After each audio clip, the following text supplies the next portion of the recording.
pensioner orgy. A sea of chamois leathers in the naughty naked nude, slipping on about on a tide of spilled lube. This one's for all those who came before me. I'm a fish out of water at a pensioner orgy. I'm only 34, but I still got the invite. They're short on fresh blood every Friday night. The nature of the exercise means medical concern with heart rates elevated and a rash of carpet burn. I've had a hard life. I've not aged well. I'm like a rabbit in the headlights, and it can't be hard to tell because I'm in my birthday suit and I don't look swell. I'm in a sexed up Werther's original hell. Boring, sachets over, whispers in my ear, something that I'm not entirely sure I want to hear. Her hand starts to roam, and then she starts to moan. You don't need a doctor to tell she's having a stroke. Honestly, I think that gets a much bigger laugh than it should. I extricate myself and repair to a sofa that in hindsight someone should have put a plastic sheet over. Deep eating fixidant, make you feel horny, then next week, take my ticket to the pensioners orgy.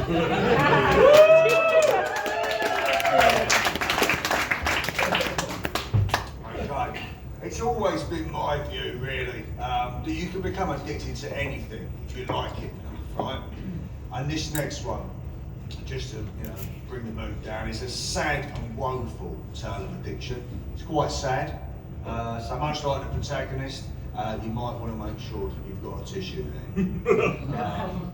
This one's called The Ballad of Sticky Steve. We've got filthy minds, it should be a shame. Sticky Steve could not resist a quick one off his restless wrist. Another with the solo tryst. He won the wanking championships. Never shy and never flustered, insatiable and keen as mustard. No place he wouldn't chuck his custard. His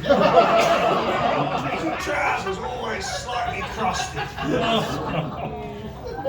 The palm of Steve's right hand was calloused from forever fiddling with his phallus.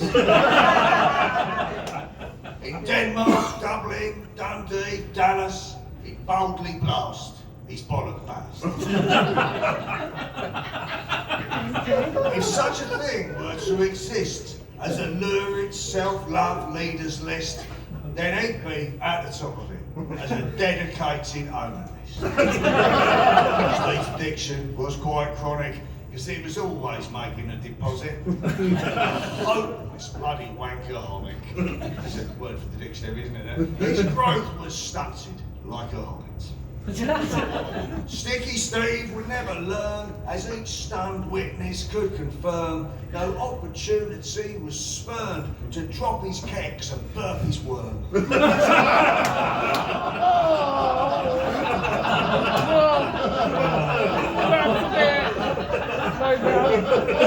Nice turn of phrase, isn't it? What was the fate of this poor man who couldn't help but hump his hand to extricate the glute from gland from Waitrose's right hand? Sticky Steve would leave a trail like some sordid, spunking snail, but his fapping fame has left him frail, and now he can only read in braille.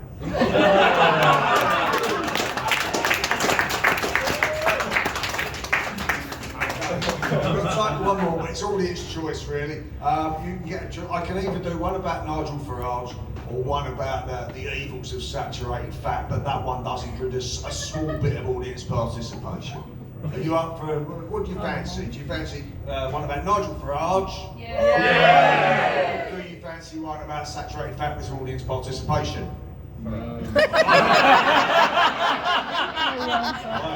You're all quite shy, aren't you? Obviously, I thought this is a shy bunch when I came in. Yeah. Okay, so I live over the border in Suffolk these days, and I lived in Colchester for a few years. But I actually grew up in Clacton-on-Sea, Place that seems to be getting more famous by the week, largely due to the antics of the bloke in this poem.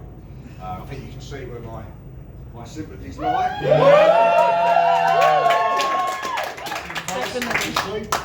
So yeah, this next one's called Poor Old Nigel Farage. And it's from the perspective of one of his hardcore supporters, or cult members as I like to call them.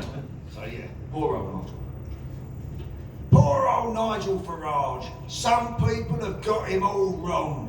He's a great bloke because he isn't woke. He's been on our side all along. And maybe some peers from his school days have said he behaved quite unpleasantly. But was it really so wrong to sing Hitler Youth songs? I mean, everyone did in the 70s. Oh, a smidgen of anti-Semitic fun and the worship of Enoch Powell. A joke and a cape about the Nazi gas chambers. He thought Hitler did ever so well. The Saint Nigel was only a schoolboy, and all schoolboys say some daft stuff. And Nigel stands tall, says that he can't recall, and for me, that is quite good enough. Poor old Nigel Farage, you know, he's just like one of us. £1 to a penny, you'll see him on telly, drinking real ale, in a pub. I really don't think that UKIP would have sent out a clear invitation, taking a punt on the National Front to swell the ranks of their organisation. Oh, it seems they did, because you've checked. Some were high up in the party. In Thanet, South and Thurrock, the party chairman were both actual proper fucking Nazis. Well, I guess that could be true, but don't we all make some mistakes? Lay off our illustrious leader. Just give poor old Nigel a break. Poor old Nigel Farage. The media are so unkind. You say he's appeared on Question Time more than any man alive. But ordinary people love Nigel Farage and every damn thing that he stands for. There's not like in Europe. Refugees. Yeah, there must be some others, I'm sure. But you can't say that about him. No, not our leader, Nige. He was a banker, he's not a frog-faced wanker. I'm sure he's very nice. Repurposed Third Reich propaganda, you say he used it on a poster? You nitpicking swine, it was just a nice design, and it doesn't matter one bit to our voters. Poor old Nigel Farage, he's just a good man that cares. A diamond geezer, so what if he's a privately educated millionaire who may pop up in a greasy spoon with a camera crew in tow? But you know that he loves it, to be out of his public, he's a man of the people, you know. You can't call Nigel a fascist or a populist spouting manure who's cornered the market in taking advantage, creating a problem just to offer a cure.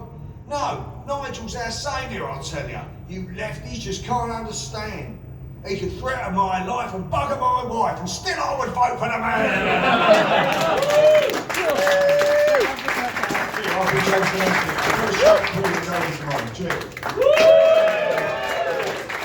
Everyone scream for James Johnston! You know, I think we've all known a sticky Steve or two in our time. I think we'll agree on that.